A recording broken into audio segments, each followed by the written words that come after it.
Script তো just একটা খাঁচা বা কঙ্কাল, কিন্তু এখানে রক্ত মাংস দিয়ে এটাকে প্রাণ দিতে পারে একমাত্র অভিনেতারাই। আচ্ছা, এখন আমি কান্তিকে বলবো যে আমাদের এই স্ক্রিপ্ট লেখার পিছনে এবং পরবর্তী যে জার্নি সবকিছু তাকে বলার জন্য। থ্যাংক ইউ শাহিন ভাই। প্রথমত থ্যাংক ইউ জানাবো যে এরকম একটা গল্প লেখার সুযোগ দেওয়ার জন্য। আমি আমার জীবনের প্রথম যে স্ক্রিপ্ট লেখার সুযোগ হয়েছিল এটাও শাহিন স্বাধীন ভাইয়ের একটা গল্প ছিল। তো শাহিন স্বাধীন ভাইয়ের সাথে অনেক আড্ডা হয়েছে, মানে কাজ এই প্রথম, এটা সেকেন্ড প্রোডাকশন তার সাথে শুট করা, কিন্তু আড্ডা দেয়া, সিনেমা দেখা বা রিভিউ সব মিলিয়ে একটা অনেক বড় একটা জার্নি ছিল, একটা লম্বা সময়ের। এবং সেখান থেকে শিখেছি, শাহিন ভাইয়ের কাছ থেকে অনেকটা লার্ন করেছি আর কি। এখন ভিজুয়ালি কাজ শেখার সুযোগ পাচ্ছি। তো যখন গল্পটা উনি আমাকে বলেন আর কি, মায়ের দাবি, তো প্রথম যখন বলছিলেন খুবই সাধারণ ব্যাপার, কারণ এটা গতানুগতিক একটা গল্প যে দুই ভাইয়ের মধ্যে ঝগড়া, এটা হতেই পারে। তো আমি আসলে বুঝতে পারছিলাম না এটা মানে আলাদা কি হতে পারে। তো শেষের দিকে যখন একদম মূল টুইস্টে আমরা চলে আসলাম, তখন আসলে অন্য অনেকের মতোই আমার মধ্যেও ওই ব্যাপারটা কাজ করলো আর কি, যে এটা আসলে কি, যেটা ভাবছিলাম তার পুরো বিপরীত একটা চিত্র।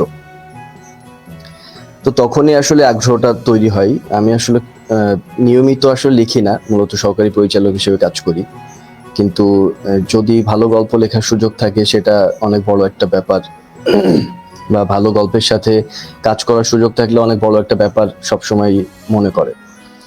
এবং এই গল্পটার আরেকটা ব্যাপার আমাকে অনেক বেশি মুগ্ধ করেছে, সেটা হচ্ছে এটা ইনার ডেপথ, যে আমরা একজন মায়ের মধ্য দিয়ে একজন একটা দুর্দশাগ্রস্ত দেশের প্রতিমূর্তি আমরা দেখাতে চেয়েছি, বা আমাদের আর্থসামাজিক ব্যবস্থার কিছু ঘটনা তুলে ধরতে চেয়েছি। তো হ্যাঁ, আমরা ট্রেন্ডি গল্প করব বা স্যাটায়ার করব, কিন্তু স্যাটায়ারের মধ্যে দিয়ে যখন আমরা একটা বার্তা দেই এই সময়ের, সেটাই মূলত মূল ট্রেন্ডি কাজ হয়ে ওঠে।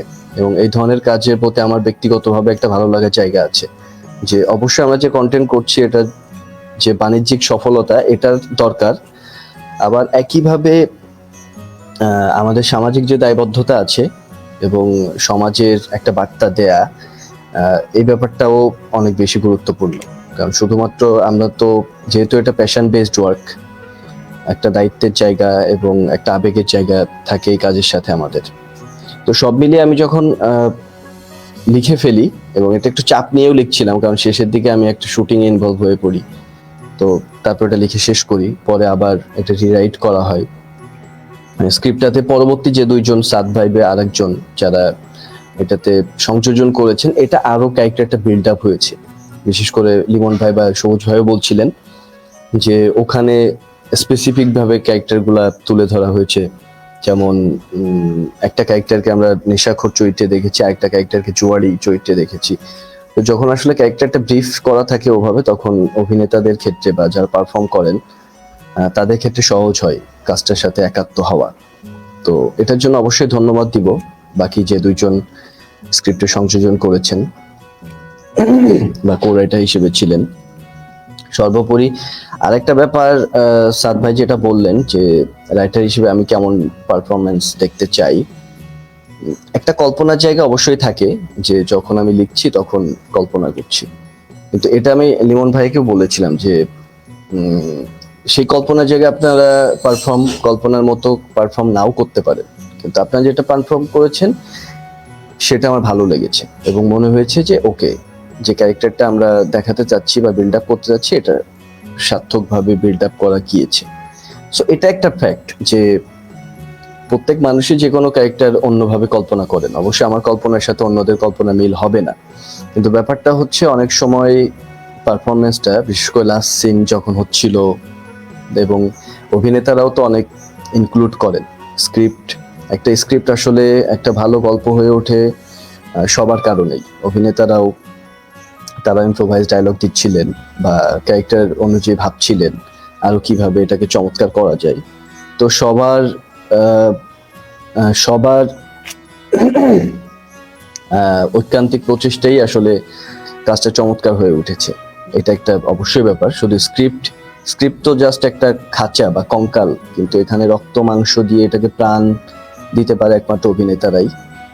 তো এক্ষেত্রে আমি মনে করি ফরাদ লিমন ভাই বা শহীদুল্লাহ সবুজ ভাই বা আমাদের মা চরিত্র যিনি করেছেন, অন্যান্য অভিনেতারা সাদিয়া তানজিন বা ইশরাক, সবাই অনেক চমৎকার পারফর্ম করেছেন এটাই বলবো। এবং একজন দর্শক হিসেবে আমি হ্যাপি।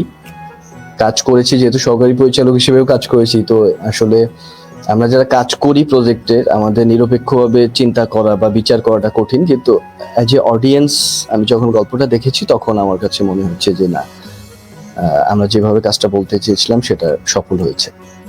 ধন্যবাদ সবাইকে। আর শাহিন ভাইকে অনেক ধন্যবাদ যে উনি কাজ ব্যাক করেছেন, ওনার সাথে কাজ করার সুযোগ পাচ্ছি, হয়তো আরো পরবর্তীতে কাজের সুযোগ হবে।